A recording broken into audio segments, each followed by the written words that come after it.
Bonjour. La Jeune Chambre économique d'Agen a souhaité organiser l'action Entrevue citoyenne 2.0 pour deux raisons. Donner la possibilité à nos concitoyens de poser les questions aux candidats des législatives. Offrir un cadre et un temps de parole identiques à tous les candidats. Les 13 candidats de la première circonscription de Lot-et-Garonne ont été contactés. Merci à ceux qui ont saisi l'opportunité de s'exprimer pour permettre une campagne plus claire aux yeux de nos concitoyens. Nous vous souhaitons de bonnes entrevues citoyennes.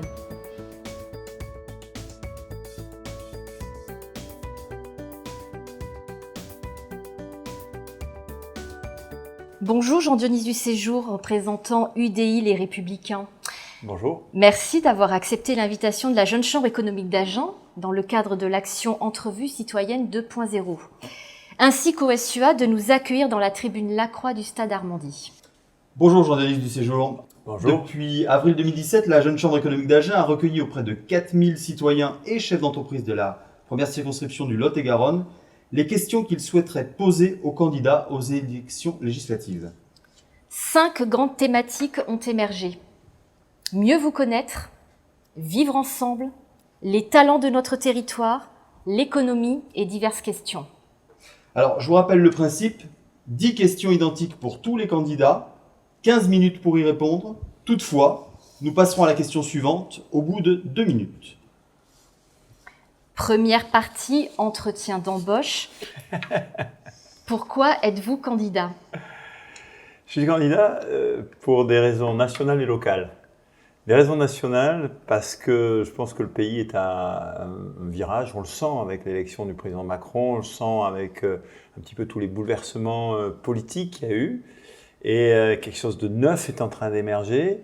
Et à la fois, j'ai envie d'y participer et je pense pouvoir y être utile dans certains domaines où j'ai des compétences, comme les nouvelles technologies, comme l'agriculture, comme la gestion des collectivités locales.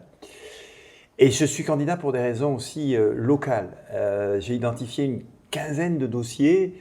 Ça peut être l'extension de l'ENAP, le 3e pont d'Agen, mais aussi l'environnement réglementaire de BMS, l'hôpital d'Agen, où la décision finale, les arbitrages stratégiques pour le territoire se feront à Paris. Et je pense vraiment qu'il faut mettre un accent particulier sur l'influence agenaise à Paris. Et je crois pouvoir amener ça, je crois pouvoir construire ça. C'est la deuxième raison pour laquelle je suis candidat. Merci. Jouons avec des questions fermées cette fois. Ah. Le principe, un choix possible, un joker et pas d'argumentation. D'accord. Première question, hier ou demain ? Demain. SUA ou pruneau chaud ? SUA quand même, de toutes mes fibres. SUA, même si on est fier de ce qu'on a construit avec le pruneau chaud. Je veux d'ailleurs rendre hommage à ceux qui l'ont fait. Ce n'est pas notre municipalité, c'est la municipalité d'Alain Verret, mais nous on l'a bien fait grandir. Mais SUA. LGV ou aéroport ? Aéroport. Alors, aéroport, parce qu'aéroport, c'est la question du moment. LGV, il y a beaucoup de choses en suspens. Et moi, j'ai appris à prendre mes distances avec ce projet. J'attends que l'État soit sérieux sur la LGV. Et d'ailleurs, on a pris la décision de ne pas y mettre 1 euro d'argent public à Genève. Aéroport, c'est vraiment maintenant que va se jouer la survie de l'aéroport. Il va y avoir une date importante, 2 juillet 2017, l'arrivée de la LGV à Bordeaux. Est-ce que ça va vraiment bouleverser le trafic Agen-Paris au niveau aérien, ou est-ce qu'il va rester ce que je pense, une clientèle d'affaires qui a besoin de cette ligne aérienne Agen-Paris? Et je pense qu'à ce moment-là, si on constate la permanence de ce besoin, alors il faudra se donner les moyens de moderniser notre aéroport. C'est un message spécialement adressé au président Rousset du Conseil régional d'Aquitaine. Alors attention, pas d'argumentation. Oui. Pardon. Soir ou matin ? Non, je suis du soir. J'aime bien traîner, lire, éventuellement parler, discuter. Moralité ou légalité ? Moralité. Il ne faut pas argumenter. Boulevard de la République ou au Green ? Ah, sans problème. Alors là, c'est clair. Boulevard de la République. On a accompagné au Green, mais notre cœur et l'avenir et le défi et l'enjeu, c'est le boulevard de la République. Radio ou télé? Radio, télé, radio. Radio le matin, France Info, etc. En se rasant. Du porno ou Cap Cinéma?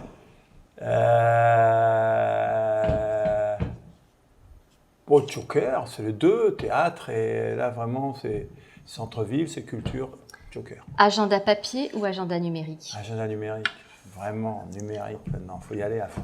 Et la dernière, taxi ou Uber? Uber aussi, bon alors, bon, je peux pas argumenter, Non, donc peut pas. c'est terrible. Deuxième thème, vivre ensemble.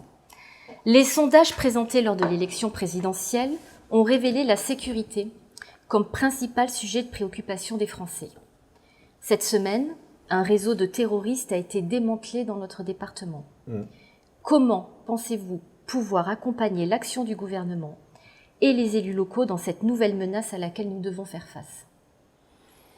C'est clairement une priorité budgétaire. On a parlé de moyens renforcés pour la gendarmerie, la police. Le renseignement de terrain est important. On est bien placé, nous, comme maire, de savoir qu'il faut le collecter.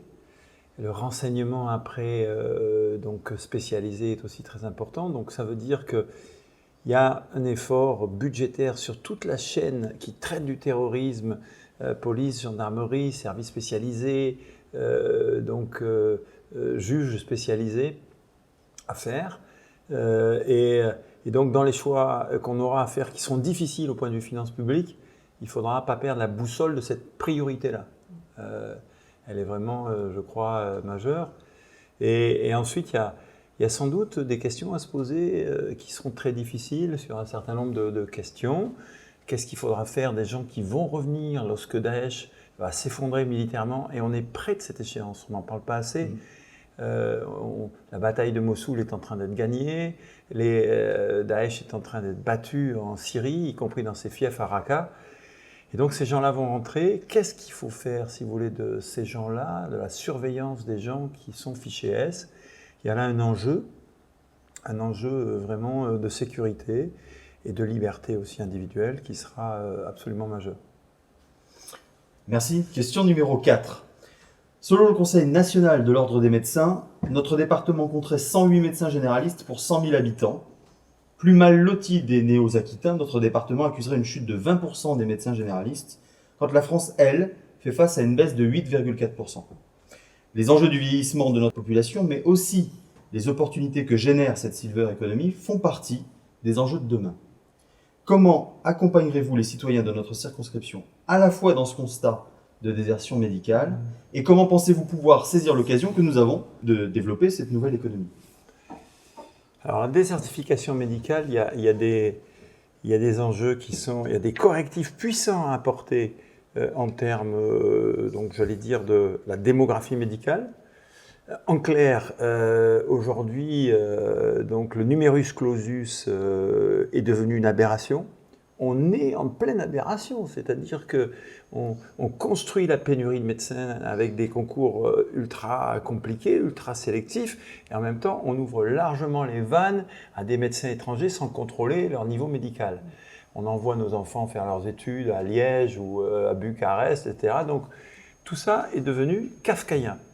Donc il est temps aujourd'hui, si vous voulez, de vraiment redesserrer intelligemment le numerus clausus et de produire plus de médecins. C'est long, le tuyau est long, on le sait, 7, 10 ans, mais il faut faire ça, c'est urgent. Bon. Et donc, quand on en produira plus, on a peut-être une chance, nous, d'en avoir plus. Après, ça c'est le point central, hein, le desserrement du numerus clausus est de le faire de manière construite, intelligente. En même temps, vous avez à unifier, à harmoniser les diplômes au niveau européen. C'est un chantier important de l'Union européenne. Et ce n'est pas un chantier qui est hors de portée de main. C'est faisable, je veux dire, hein, je dirais, d'avoir une harmonisation construite des diplômes de médecins. Après, c'est un autre sujet que vous posez. Qu'est-ce qui fait qu'un jeune couple a envie ou non de venir à Agen? Qu'est-ce qui fait qu'un jeune couple a envie ou non d'aller en Irak? Hein? Et ça, c'est le problème de la ruralité, c'est le problème globalement aujourd'hui de la France périphérique à laquelle nous appartenons, le Lot-et-Garonne, par rapport à la France métropolitaine. Là, il y a un sujet majeur. Merci. On va juste faire un point timing. Timing. Il nous reste Il reste 6 questions et 7 minutes 42 pour y répondre. Vous êtes dans la bonne moyenne. Trop bavard. Troisième question pour 7 minutes 42. C'est jouable. Troisième partie, les talents de notre territoire. De nombreux jeunes quittent le territoire pour accéder à une offre de formation supérieure plus large. Dans le même temps, nos entreprises cherchent à recruter des talents. Quelles actions mettre en place pour garder les jeunes sur notre territoire et ou faire revenir des talents dans notre circonscription? Moi, je pense qu'il faut d'abord avoir une ambition au point de vue enseignement supérieur. On l'a déjà, on a du droit, on a des langues, on a des sciences. Il faut continuer, il ne faut pas rester sur ce palier-là. Je vais vous donner un exemple. Est-ce qu'il faut une première année de médecine à Agen? Eh bien, la réponse est oui, nous sommes candidats. Je porterai le dossier d'une première année de médecine à Agen et puis après d'une deuxième année, vous voyez, de ce premier cycle médical. Et c'est un dossier d'ailleurs qu'on a commencé à amorcer. Je signale que Pau et même Périgueux, qui est une plus petite ville que nous, sont un peu en avance par rapport à nous. Tout ça pour dire que la notion de pôle universitaire d'Agen, il ne faut pas s'arrêter au palier où on est, il faut continuer en permanence à le faire grandir. Ensuite, le cœur de votre question, c'est si on veut des gens, si vous voulez, qui ont des carrières, qui ont des salaires, et que Agen soit en gros prospère, le cœur de ça, c'est l'ambition industrielle. C'est l'industrie qui sera moteur de ça, et l'industrie du XXIe siècle.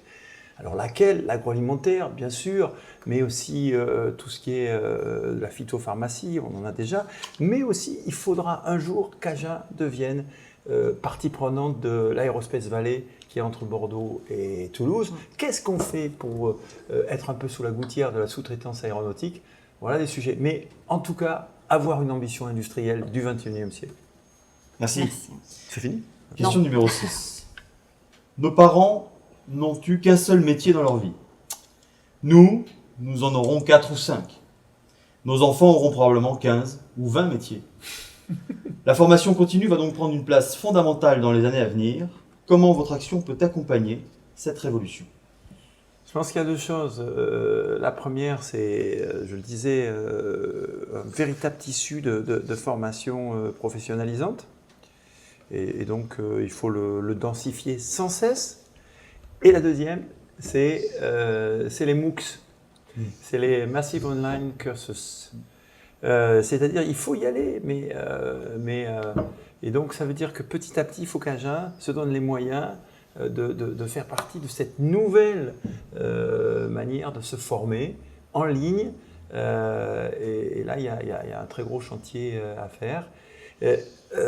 Ça sera la formation continue de demain, c'est un mélange de mise en situation, d'apprentissage, vous voyez. Donc, il faut faciliter la mise en situation. Il faut des patrons qui disent « tu veux changer de métier, viens chez moi ». Et puis, tout de suite, boum, dans le bain et des MOOCs, vous voyez. Et donc, c'est ce mélange apprentissage MOOCs qui, à mon avis, est la réponse pour demain. Merci. Merci. Quatrième partie, l'économie. Quelle serait la priorité de votre mandat en termes de développement d'infrastructures pour assurer la meilleure dynamique économique pour notre circonscription? Je pense que c'est un bouquet d'infrastructures. Hein. Si on raisonne Agen, c'est clairement aujourd'hui, il y a des infrastructures routières. Agen souffre de ne pas avoir de troisième pont. Si je suis député, je concentrerai mon énergie, si vous voulez, sur cette rocade et ce troisième pont, sur cet axe nord-sud, RN21, pont de Caméla, vous voyez, rocade d'Agen. Mais ensuite, on en a parlé, hein, il faut faire avancer aussi le dossier de l'aéroport, de la LGV, de l'infrastructure, des infrastructures télécom. télécom, le dossier fibre optique est un dossier absolument stratégique. Aujourd'hui, l'accord qu'on a, alors on commence à la développer, la fibre optique, mais pour une PME, c'est encore un investissement considérable, de 1 500 à 2 000 euros par mois, c'est trop cher. Donc voilà, c'est ce bouquet à la fois continuer sur l'axe nord-sud, la RN 21, le pont de Camella, l'aéroport d'Agen, ça sera une bataille très dure, le dossier ferroviaire et puis les infrastructures télécom à ne pas oublier. Merci. Question numéro 8. Un chef d'entreprise vient d'investir plus d'1 million d'euros dans un projet de commerce avec des créations d'emplois à la clé. Sur 100 candidats dont le CV correspondait à la fiche de poste, 30 se sont présentés, 8 ont été retenus et un seul a accepté l'offre d'emploi. Ouais. Comment pouvez-vous rassurer ce chef d'entreprise et les futurs investisseurs de notre circonscription? Ouais, c'est vraiment un peu vertigineux ce que vous dites, hein. C'est-à-dire aujourd'hui, qu'est-ce qu'il faut pour redonner l'envie d'entreprendre, l'envie de travailler, notamment à une jeunesse qui a été meurtrie par le chômage. Il faut voir qu'on est aujourd'hui sur des taux de chômage, et vous le savez mieux que moi, qui êtes plus près de cette génération, de 25% sur les 16-25 ans. Cette génération meurtrie, on l'a beaucoup baladée, et donc il ne faut pas être étonné qu'elle soit un peu réticente par rapport au travail. Moi, je vais vous dire, il faut qu'on ait massivement l'envie de dire on a un taux de chômage de 10%. 10% en France, c'est 3,6 millions de chômeurs. Les Allemands sont à 3,8, les Anglais sont à 4,6. Bon, il faut qu'on ait la volonté de couper ce taux de chômage par 2 et de ramener à peu près 1,6, 1,7 million de gens au travail. Et là, c'est des mesures extrêmement concrètes. C'est la réforme du Code du travail, hein, c'est la réforme de l'apprentissage. Quand vous rendez l'apprentissage juste impossible pour les patrons, parce qu'on dit tu prends un apprenti, mais il ne peut pas monter à l'échafaudage, il ne peut pas monter sur un escabeau, etc. Vous tuez l'apprentissage, c'est effectivement un peu, c'est la baisse des charges, c'est cet ensemble-là qu'il va falloir mettre en œuvre. Et ça va être, je pense, les chantiers prioritaires du début de mandat présidentiel et législatif. Merci. 5e partie et dernière partie, questions diverses. Donc, suite aux différentes affaires politico-judiciaires, une loi sur la moralisation de la vie politique est en cours de préparation. Nous ne connaissons pas le contenu exact de cette loi, mais quelles seraient vos propositions d'amendement pour que ce texte soit parfait? Bon, moi, on ne les connaît pas, on les connaît un peu, puisque cet après-midi, François Bayrou les a présentés à la presse. On peut discuter telle ou telle mesure, est-ce que c'est vraiment bien d'interdire plus de 3 mandats consécutifs pour un élu, etc.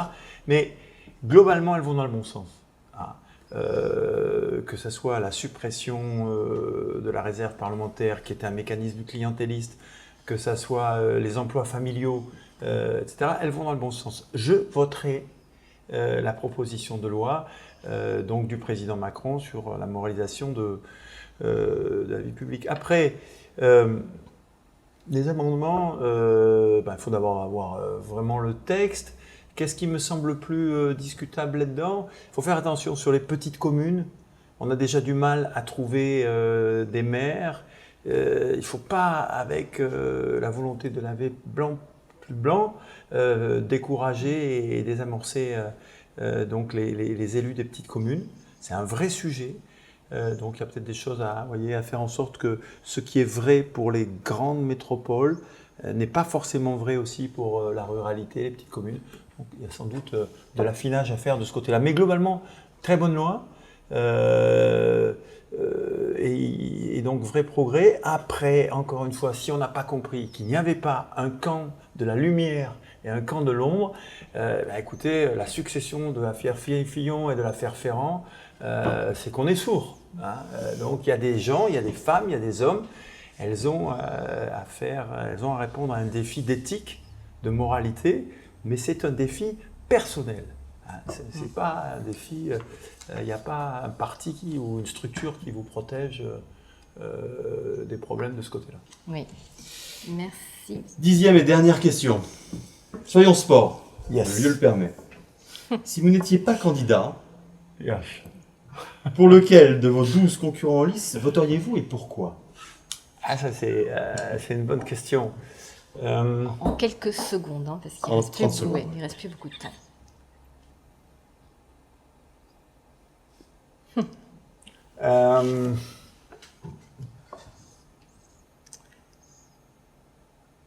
Peut-être, c'est compliqué à dire. C'est peut-être, il y a des candidats que je respecte profondément. Ils n'ont pas je dirais, mes priorités, forcément mes convictions, mais je les respecte profondément. De la voter pour eux, je ne sais pas, mais je les respecte. Je vais vous dire, je respecte les écologistes. Ils nous ont fait du bien, ils nous ont bousculés, ils nous ont appris le recyclage, tout ça. Ils ont des excès, ils ont des côtés insupportables, mais ils nous font du bien. Voilà. Et donc, quand je discute avec Maryse Combre, je ne suis pas toujours d'avis, Technopole, Agen-Garonne, tout ça, on s'est frotté. Mais je me dis, attention, il y a une famille de pensée qui, globalement, nous fait du bien. Merci, monsieur Jean-Denis Dusséjour. Merci d'avoir joué le jeu, Jean-Denis Merci à vous, Dusséjour. c'est toujours très intéressant. Merci, Et Alexia. Merci Nicolas. merci à vous.